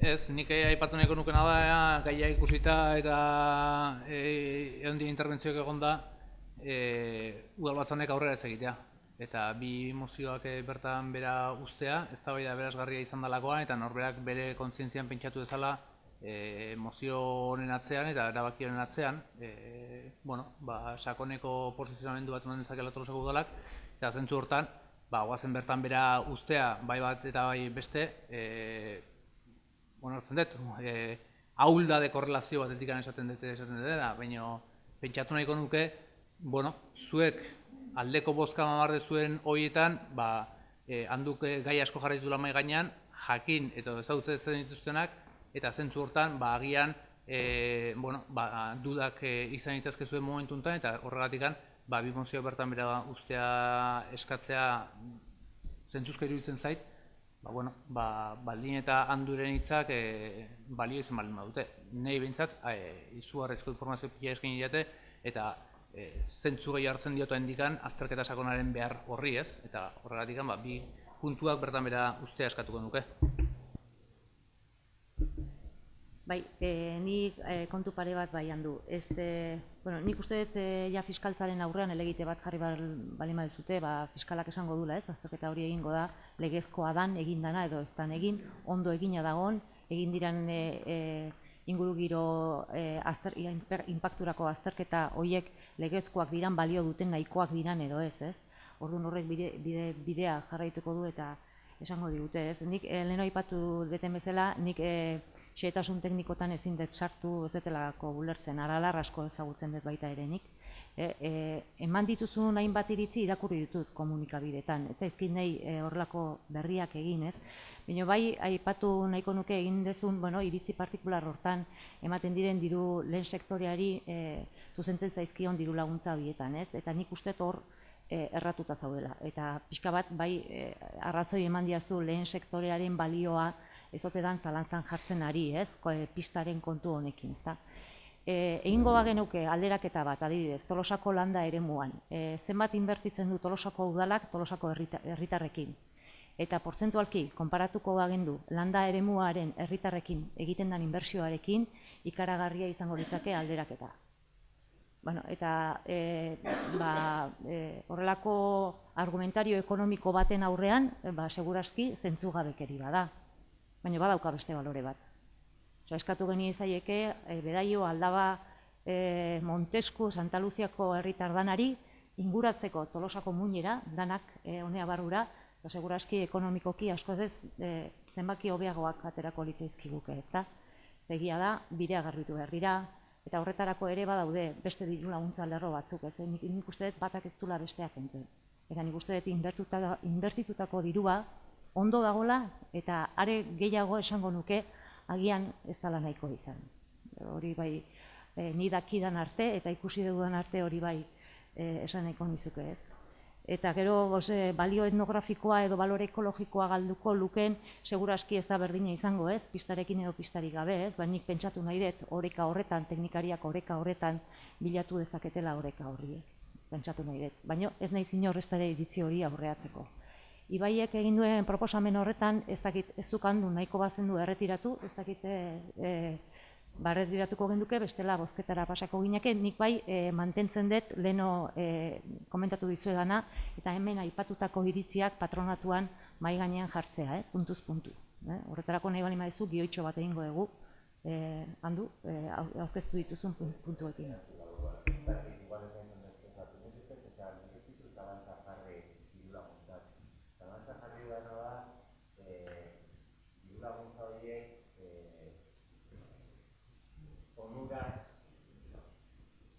Ez dudala zalantzan jartzen diru laguntzak egon behar dianik, baino bai aztertu behar dela benetako onura zein dan. Eta momentu honetan, eta hemen aipatuan bezala, eta eman dizkizuan datun arabera, nik uste eta animalia hondin kargaralarren gehiagizkoa dela.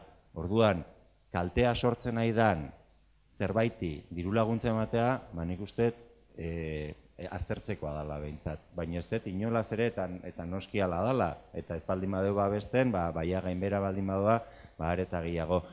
Eta nik, zuek aurkeztu duzuen emozioa onartu baino nahiago bertan bera gelditzea, eta zerbaitetarako balio badu gaur hemen entzun diran iritziak eta primeran, eta eramaten baldin badituzte patronatura, oso ondo. Konforme orduan erretiratuta gelditzen dira bi mozioak. Beraz, hurrengo puntura joango ginateke.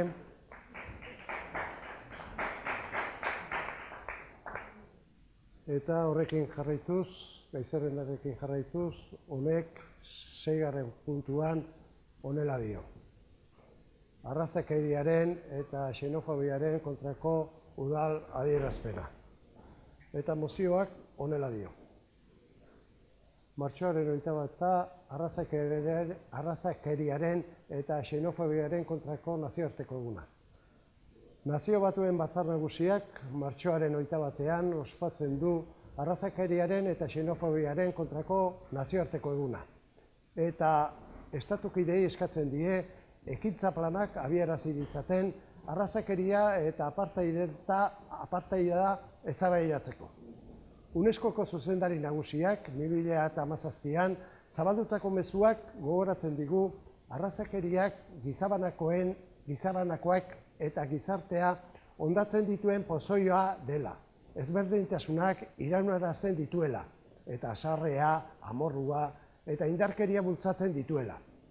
Krisi ekonomikoa eta ziurgabetasun soziala ezaugarri duten garraiotan erraza da bestea erruduntzat hartzea, eta arraza diskriminazioa tentazio arriskutsua bihurtzen da, zeina gorrotoaren artisauek ondo aprobetxatzen dakiten.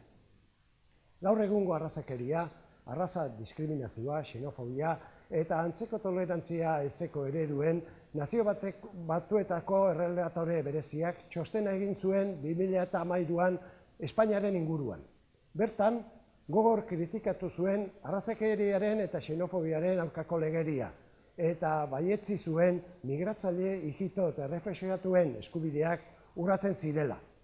Zehazki, adierazi zuen, krisi ekonomikoak atzerakada ekarri zuela arrazakeriaren eta xenofobiaren aurkako borrokan. Besteak beste, ildo horretan lan egiten duten erakundeen laguntza finantzioaren ezagatik. Arrazakeriaren eta xenofobiaren aurkako Europa Batzordea Espainiara etorri da 2017ko urtarrilean, 5. txostena egiteko asmoz. 4. txostenean Nazio Batuetako errealitateak agertutakoaren antzeko kezkak jaso ziren. Martxoaren 21ak gogoratzen digu edonolako arraza diskriminazioa ezabatu beharra dagoela. Eta bereziki, garrantzitsua gertatzen da gizarte guztietan oraindik jarraitzen eta irauten duten xenofobia mota sotilez gain, beste xenofobia adierazpen kezkagarriak azalaeratu direlako, gobernuak, gizarte erakundeek, alderdi politikoek eta beste hainbat eragilek sustatuta. Horiek xenofobiaren eredu instituzionalizatuak bihurtu daitezke eta ondorioz diskriminazioa ekarri dezakete. Halako jarrerak, behin martxan, oso zaila dira gelditzen. Jakina, Europatik iristen diren oihartzun larrigarri ugariak direla eta egoerarik txarrena aurreikusten dugu, eta horixe barreneratzen dugu bai eta Europaren aukera ere. Mugimendu xenofoboak gizartean zabaldu ohi dira, impunitate eremuak zein onespenguneak sortuz. Egoera horiek sendotu eta finkatu egiten dira, liderrak proposatzen dituztenean, gizartean haien parekorik ez dagoela baieztatzen dutelarik. Hala, pentsamolde ideologikoak eskatzen dituzte zeinek lehentasun nazionalaren izenean tartea gordetzen eta indartzen duten biztanleriak duen inmigranteen behar materialen eta etorkina harrera gizarteetan jasaten duten gaitzespenaren artean. Bada logika hori, lagungarria eta okerra dena aldi berean, laburtzen duen lema bat. Needed, but not welcome. Tolosaldeko udala, zaz zurrumurruaren aurkako sarearen parte izanik, adiltzera eman nahi dugu, konpromiso hartu dugula, dauden prozedura eta mekanismo guztiak sustatu eta abian jartzeko. Xenofobia eta diskriminazio ereduak, sotileak eta agerikoak, ala ez hainbeste, sustatu nahi dituzten proposamen politiko eta diskurtsoak ahultzeko. Adierazpen eta diskurtso horiek ez dira gure izenean egingo, ez eta erakundeen izenean ere. Ikusirik politika xenofoboek zenbateraino egin duten aurrera, Europan eta mundu mailan berretsi nahi dugu gure konpromisoa. Hots, impunitate dinamikak galaraztearena baiezko demokratiko eta irmo batean bidez eta ez daitezen gobernura iritsi. Giza eskubideek lehentasuna dute eta eskuratu ditugu gobernu moldeek barne hartu behar dituzte. Horretarako, beharrezkoa da erakundeek irmoki uko egin dizaiotela xenofobiari eta arrazakeriari. Zas zurrumurruaren aurkako sareak ezinbestekotzat jotzen du bat arrazakeria eta xenofobia prebenitu eta ezabatzeko politika publikoak naiz gizarte estrategiak bultzatzea, ikuspegi deskolonizatzaile batetik eta elkargunea bilatuz. Bi, imigranteek egindako ekarpenak azpimarratzea eta Euskadiko biztanle guztien aukera berdintasuna bermatzea, baita sustapen sozial, ekonomiko eta kulturaleko aukerak indartzea ere. Hiru, kultura artekotasunaren aldeko eta arrazakeriaren aurkeko jarrerak sustatzen dituzten edapen eta sensibilizazio ekintza naiz estrategiak aktibatzea, zurrumurruaren aurkako sareak sendotuta eta hezkuntzari arreta berezia eskainita, formalari zein ez formalari. Lau, etika publikoa sustatzea, zeinak herritarrek kontzientziatutako dituen eta edozein arrazakeria edo xenofobia aztarna ezabatuko duen. Bost, alderdi politiko guztiek kode etikoa bereganatu dezatela gomendatzea, konpromiso hartu dezaten demagogia eta populismorik ez egiteko imigranteen inguruan. Bai eta mekanismoak ezarri ditzatela ere konpromiso hori betetzen ez dutenak zehatzeko. Hau da, mozioak esaten duna. Zerbait? Bai, Gabon. Hemen zase zurrumurruen aurkako sareak esaten duen bezala, iragan martxoaren 21 ospatzen da egun hau. Azken batean, edozein arrazakeria mota edo diskriminazio mota ezabatu beharreko eguna. Behin baino gehiagotan, nolako gaietan ere aipatu izan dut, ospatu hitza ez zaitela egokien iruditzen, baina da, nolait, baditz bat esateko gai baten inguruan gogoeta soziala edo beharrezkoa dela. Xenofobia eta arrazakeriari dagokionean, mozio honek nik uste ia dena esaten duela, baina bai da egia modu ezberdin askotara egin daitekela, oso zuzen ez da gelditzen esatea bat arrazista dela, baina mila modu daude ezberdina den hori baztertzeko, era oso esplizituak, baina baita ere askoz ere disimulatuagoak edo izan daitezkeenak, eta guztien kontra egin behar da. Hemen aipatuan bezala, batzuk legedian daude, eta Espainiari hainbat erakundetatik, nazio batuetatik, eta baita ere Europar Batasunetik atentzioa deitu izan du zaio, eta hori ondo dago, baina lokalera etorri eta gainera kontutan eukita Tolosa sartuta dagoela, zurrumurruen mugimenduan edo delakoan, sarean, bai iruditzen zait, egin beharreko gogoeta dela, era individualean edo lokalean behintzat, norberak zer egiten duen guztionen aurrean, zein den hartzen duen jarrera, zein den benetan ze esparru ematen diogun parte hartzerako etorkinei. Ni egia esan, gaia prestatzeko bideo batzuk eta ikusten ogo naiz, eta lehenoko puntuarekin bezala gauza berriak ere ikusi ditut, eta 37 herritako jendea omen dago, orduan, bi aukera dauzkagu, edo eraso bezala hartzea, mehatxu bezala hartzea, edo aberastasun bezala hartzea. Dadakita askotan orekak egitea ez dela oso gauza erresa, baina hortik antira beharko genduke. Ez naiz hasiko beti esan daien bezala, gu ere izan ginen, eta baina, hor dagoen zerbait da, aberasgarria izan daiteke, eta gainera hemen eman izan du dira, bai bazkariak eta etxetara joateko elkar bizitza eta elkar banatzeko esperientziak. Beraz, eta labur bilduz, guzti honengatik eta jakinda Tolosa badagoela sare honetan, zurrumurruen aurkako sare honetan, hori berri ona izan da, iruditzen zait baita ere, dobleko konpromezu bat edo badaukagula, horrelako bazterkeria eta diskriminazio ariketak edo keinuak ekiditeko, ematen baldin badira salatzeko, orokorrean, salatzeko, eta azken batean, era inklusibo batean, etorkin guztiak tratatzeko. Nik bi puntua azpimarratu nahiko nituzke, eta da, askotan, hemen aipatzen den bezala, etika publikoa sustatu behar dela, eta hau da, benetan, egunero landu eta tarteka, adibidez, martxoaren 21eko aitzaki honetan gogoeta bat egin. Hainbat gauza badaude, martxoak 8 eduki dugu, aurreko plenoan, gogoeta egia ona da, zatik askotan inertziak eramaten gaitu eta tarteka gelditzea ondo dator. Gai honekin ere, agian hartu daiteke horrelako konpromezu bat egunero landu, egunero jarrera bat euki, eta tarteka horren inguruko gogoetak egin nola gaude, hobera goaz, ez goaz, eta bar. Eta gero bestalde batetik, alderdi politikoen eta azken batean erakunde desberdinen erabilkeria utzi eta kode etikoan azpimarratzea. Ikusi ditugu oso kanpaina itxusiak eta gezurtiak askotan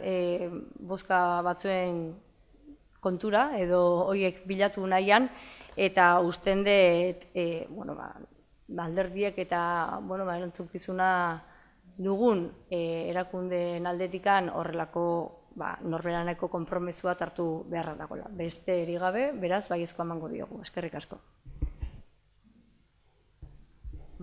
Zurrumurruen aurkako sare honetan gaude, Tolosa badago, eta egia da, adierazpenak dena esaten duela, ez daukala beste zer gehitzeko beharrik.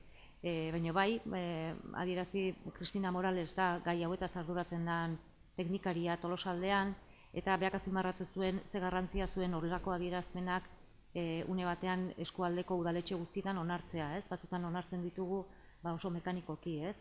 Eta egun berezi hauetan horrelako adierazpenak onartzea gero eta aukera gehiago ematen digulako esaten diren mezu importante horiek barneratzeko. Beraz, bozketara pasako ginik. Beraz, mozioaren alde daudenak altxa ezatela eskuan, onartu zaten mango nuke hau batez, eta hurrengo gaiarekin jarraitu, honek onela dio, 7. Sare Euskal Preso, Ieslari eta deportatuen eskubideen aldeko sare herritarrak aurkeztutako mozioa. Eta honek onela dio, Auzitegi Nazionaleko bigarren zigorra aretoak 117 autoan ebatzi du sare jarritako apelazio helegitea ez onartzea. 104.000 euro konfiskatu zituen Guardia Zibilak 2015ko urtarrileko manifestazioaren ondoren. Aretoak berriz diru hori bildu zuen erakundea legez kanpokoa zela argudiatu du ebazpenean.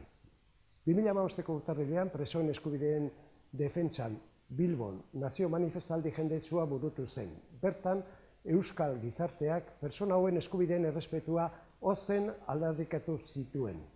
Manifestazio horretan, parte hartu zuten gizabanakoek bere borondatez gastuen ordainketarako emaniko dirua Espainiko Guardia Zibilak konfiskatua izan zen. Manifestaldia antolatzeko behar izan ziren montai, ekipo eta bestelako gauza guztiak ordaintzeko ezinbestekoa zen herritarrek emaniko diru kopuru hori. Diru guzti hau, 104.000 euro hain zuzen, konfiskatu izatean ezinezkoa egin zaio sareri zor guzti hauei aurre egitea. Ondorioz, 2015ko urtean egindako lapurretaren egunetik, sare zorretan dago hainbat enpresekin eta erabaki honekin sare ito nahi dute. Baina argi daukagu, sarek aurrera egin behar duela eta herri honek konponbiderantz pausoak emateko presoen eskubideak errespetatzea beharrezkoa dela ozen esan nahi du eta sarek horretan lagundu nahi du. Giza eskubideen errespetua oinarrizko pauso bat izan behar delako eta euskal jendartearen gehiengo zabal batek horrela sentitzen duelako sarek sensibilizazio guzti horiek elkartzeko eta aktibatzeko lanetan jarraitzeko erabakia eta konbentzimentua dauka. Horregatik, eta egoera ekonomiko zail honi aurre egiteko, elkartasun astea martxan jarri dugu. 2015 urtean egin bezala, orain ere jendartearen babesa eta elkartasuna behar dugu. Sarea ehuntzen jarraitu behar dugu eta horretarako denok sare honen parte sentitu behar gera eta ahal dugun heinean gure aletxoa jarri. Presoen eskubideen defentsan, asko dira landu ditugun eskubide urraketak ezberdinetan jaso ditugun babes eta konpromisoak. Bereziki, urrunketa, larriki gaixoen egoera eta zigorren batuketen aplikazioa izan dira gure jardun nagusiak. Eta eskubide horiek errespetatzetik urruti gaude egun. Horregatik, lanean jarraitu behar dugu eta zuen laguntza behar dugu, denon laguntza egoera ekonomiko honetatik atera eta bidean jarraitzeko. Horrela, norbanakoen aletxoa eskatzen ari garen bezala, erakunde, udal eta bestelako eragileen laguntza eskatzea ere beharrezkoa da. Kasu honetan, udalei herri bakoitzetik manifestaldi horretara antolaturiko autobusetan joandako pertsona bakoitzeko euro bat eskatzen ari da sare. Tolosaren kasuan, egun horretan 7 autobus irte ziren, guztira 385 lagun. Guzti hau kontutan hartuz, Tolosako udalak ondorengoa onartzea eskatzen du sarek. Tolosako udalak pertsona guztien eskubideen aldeko aldarriarekin bat egin eta sarek lan egiten duen preso, iheslari eta errefuxiatuen eskubideak errespetatzea eskatzen du. Tolosako udalak bere elkartasuna adierazten dio sareri eta bera ekonomikoki itxotzeko eraso hau gaitzesten du. Egoera ekonomiko gogor honi irtenbide emateko, egun horretan Bilboko manifestaldiera joaniko pertsonen kopurua dinea euro sareri dirulaguntza moduan ematea onartzen du. Kasu honetan, 385 euro. Mozio honen berri Euskal Herriko komunikabide desberdinei zabaltzea adosten du. Hau da, mozioak esaten duna.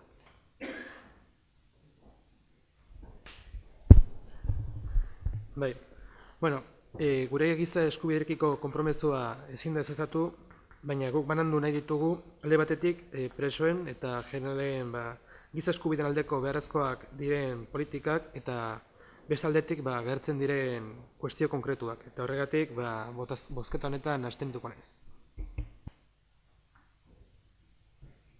Bueno, atxaldeon, Euskal Herria Bildutik mintzat argi daukagu mozionen alde agertuko garela.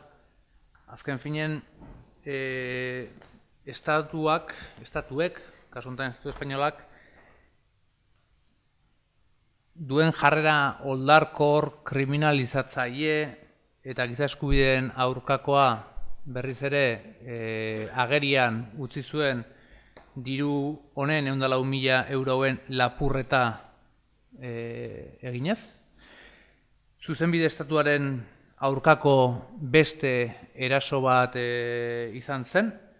Argi daukagu, estatua erosogo zegoela konfrontazio egoera baten, gatazkaren erresoluzio egoera batean baino, eta horregatikan presoen kontra egin zuen, dispersioaren bidez, politika penitentziario krudel guzti horren bidez, senideen aurka ere egin zuen, dispersioa tarteko, baino bere oldarraldi hortan eskubideen aldarrikapena eta giza eskubideen eta zuzenbide estatuaren aldarrikapena egiten duen elkarteen kontra ere egin du. Kasu honetan, sareren kontra egin du, dirua konfiskatzen, lehenago herriraren aurka ere egin zuen eta erasoak etengabeak izan dira, ezta? Argi eta garbi diru guzti hau euskal gizarteak emanikoa lapurtu egin du Estatu Espainiarrak, eta zentzu hortan gure elkartasun guztia sareri eta gure gaitzespen osoa estatuen jarrera bortitz honi. Eta horregatikan babestu egingo dugu mozio hau. Bai, sarek aurkezten duen mozio gu giza eskubideen defentsan kokatzen dugu, ez da lehenengo aldia gainera gai hau hitz egiten dela osoko bilkura honetan, ez? Salbuespen neurriak alde batera salbuespen neurriak daude lekuz kanpo dagoeneko, ez da? Sarek salbuespen neurrien bidez urratutako giza eskubideen salaketa egiten du, hori da bere helburua eta bere izateko zergaitia, ez? Beraz, udal honek baita ere aipatu, familiak, preso dauden familiei ere badaukala laguntza lerro bat, eta baita etxerat taldeari, eta bide berdinetik ohiko diru laguntzaren bidez, baiezkoa emango diogu mozioari. Beraz, mozio bozketara jarriko genuke, mozioaren alde daudenek eltsa dezatela eskuan, abstentzioa, beraz, onartzen mango. Etorri dira sareko kideak eta egoitzi, bai, aztu intzait, barkatu, egoitza.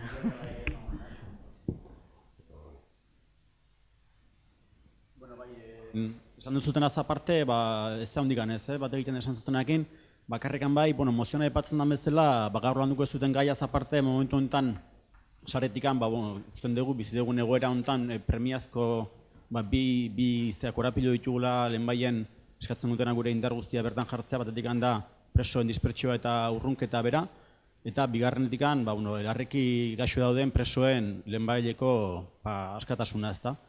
Sare bi helburuei lortzeko, oen dela urte bere sorreratik orain egin duen bezala, ideologia eta sentsibilitate ezberdinak elkartu nahi ditu pixkate hori bultzatzeko, eta horrekin lotuta, aipatu nahiko nuke, Tolosan bertan ebai badaukagula kasu bat, benetan sufrimendu ikeragarri sortzen ari dana, dala Manu Azkarateren kasua, dala gaixotasun oso larriarekin dagoena oraindik espetxean, eta bai, aprobetxatu nahiko nuke hitzartze hau, esaretikan egiteko deialdi bat, edo hemen publikoki azaltzeko nahia, udala hau horrezkatzen duzuna alderdi ezberdinekin, bilera bat, edo harreman bate iriki nahiko genukela, pixka bate bai, gure ustez momentu honetan, Euskal Herrian bizi den egoeran, lehenbaien konponbidearen bidean martxan jartzeko beharra ikusten dugula, eta horregatik, leheno esan izutan bezala, nahiko nuke bilera bat, edo bintzat hartuman bat alderdi ezberdinekin udala osatzen duten guztiekin.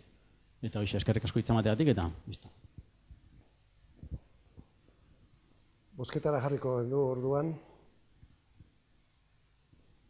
Mozioaren alde daudeneko orduan, altxa ezatela eskua, abstentzioa, beraz, gehiengoz, onartutzat emango genuke. Eta hurrengo gaiarekin jarraituz, hau da, honela dio, Udaberri dantza taldeari eta Tolosako ekibide etxea zoriondu, egiten duen lana errekonozitu eta antolatuko dituzten ekitaldi bereziak diruz laguntzeko Eusko Jaurlaritzari eskatzeko mozioa. Mozioa EH Bilduk aurkeztua nolabait xedapen zatian bigarren puntua adostu dute eta beraz adostasunean agertzen den mozioa irakurriko dut. Horrela esaten du. 2017ko urtean Tolosako bi elkarte garrantzitsuek urteak betetzen dituzte. Udaberri dantza taldeak 60 urte betetzen ditu eta Tolosako ekinbide etxea zit moduan ezagunagoak 50. Bai bata zein besteak urte guzti hauetan zehar makina bat ekitaldi antolatu izan dituzte Tolosan. Batak zein besteak Tolosa bizi eta dinamiko bat izaten lagundu dute. Batak zein besteak Tolosaren izena munduan zehar barraiatu dute eta zabaltzen jarraitzen dute bakoitza berean erreferente baitira eta. Udaberri dantza taldeak Euskal Dantza herriko belanualdi desberdinetan zabaldu du. Euskal kultura eta ondarea belanualdi transmititzen. Beraiek dira besteak beste, San Juan egunean bordondantzari moduan dantza irteten direnak. Beraiek dantzari txiki eguna antolatzen dutenak. Beraiek asteburu desberdin askotan dantza kalera ateratzen dutenak. Beraiek antzuzen Tolosa den herri bizia izaten ale garrantzitsu bat jartzen dutenak. Tolosako ekinbide etxea berriz, Tolosa alor desberdinetan erreferente gisa jarri dute munduan zehar. Bai txotxogileen arloan, topik museoa eta titiri jaia astearengatik, baita musika koral munduan Tolosako abesbatza lehiaketari esker. Biak ala biak, herriko altxor ditugu eta zentzu horretan Tolosako udalak adierazpen honen bitartez ondorengoa adierazi nahi du.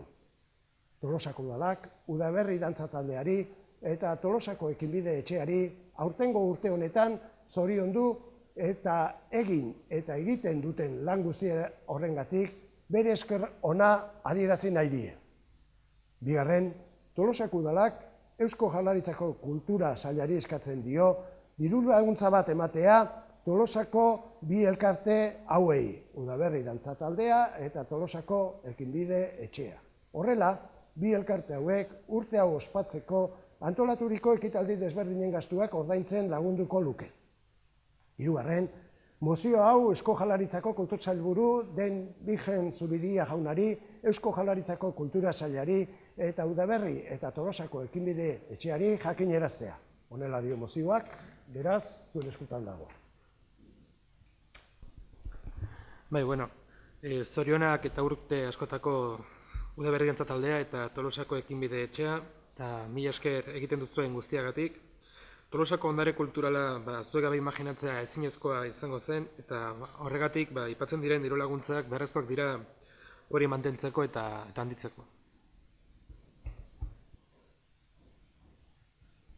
Bueno, egia esan mozio hau aurkeztu genuenean, denago hitzite genuen. Euskadi Irratian sailburua den Mikel Zubiriari entzundako elkarrizketa batetik dator. Hau da, bertan esatezu nola diru batzuk liberatu zian, badakigu aurrekontuan ez ziala liberatzen, baina bueno. Eta ikusita udaberrik aurten eta baita zitek, Tolosako ekinbide etxeak, urteak betetzen dituztela, eta ikusita baita ospakizun bereziak antolatu nahi dituztela, bai 53. urte mugauek ospatzeko, Euskal Herria Bildutikan interesgarri ikusten genuen, eskaera hau zuzentzea. Alde batetik, Kristianek esan duen bezala zoriondu. Nik uste bai bat eta besteak referenteak diala Tolosan, pertsona guztiok ezagutzen dugu bai bat eta bestea, udaberri antzataletik dozenaka ikasle eta gazte eta ezain gazte pasatu dira, batzuk besteak baino eskarmentu eta habilidade gehiagoz, eta korporazioa ere dantzak hartzearen ardura dute, hobeto edo okerrago, eta zitbea referente bat, aipatutako lekutan. Horregatik, egun interesgarria, kasu honetan Tolosako udalak aho batez Jaurlaritzari eskaera hoi luzatzea, eta izango litzake ospakizun hauek ordaindu ahal izateko eta antolatu ahal izateko diru laguntza berezi batzuk bideratzea bi elkarte hauei, izan diru laguntza nominatibo edo dan alakoaren bidez, baino argi genuen bi elkarte hauek merezi dutela eta Tolosako udalak hau batez hau kultur sailari eskatzea ze gutxiago egitea baino, ezta. Horregatik zorionak eta beste 50 eta beste 60 urteetan jarrai ditzazuela egiten duzuen lana egiten. Tolosak eskertuko du eta eskertzen jarraituko du. Egia da urtengoa ospakizun urtea izango dela, badakit buru belarri dabiltzala bai Tolosako ekinbide etxea baita udaberri dantza taldea ere ospakizun horiek antolatzen, seguru nago gozatzeko aukera handiak izango ditugula, uste dugu legezkoa dela eta horregatik baietza emango diogu mozioari. Beraz, mozioaren alde daudenek, altxa ezatela eskua, hau batez onartutat emango genuke, eta hurrengo gaiarekin jarraituz, azkenekoa, galderak eta eskaerak, badago.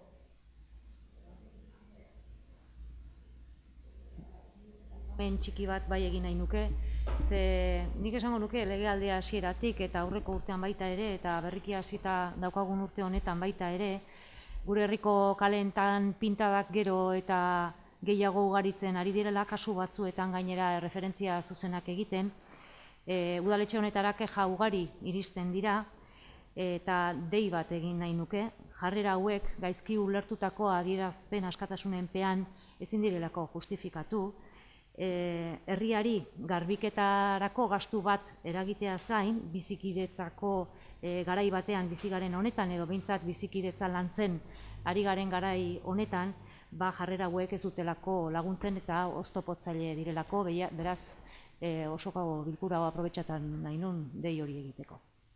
Besterik ez, mila esker.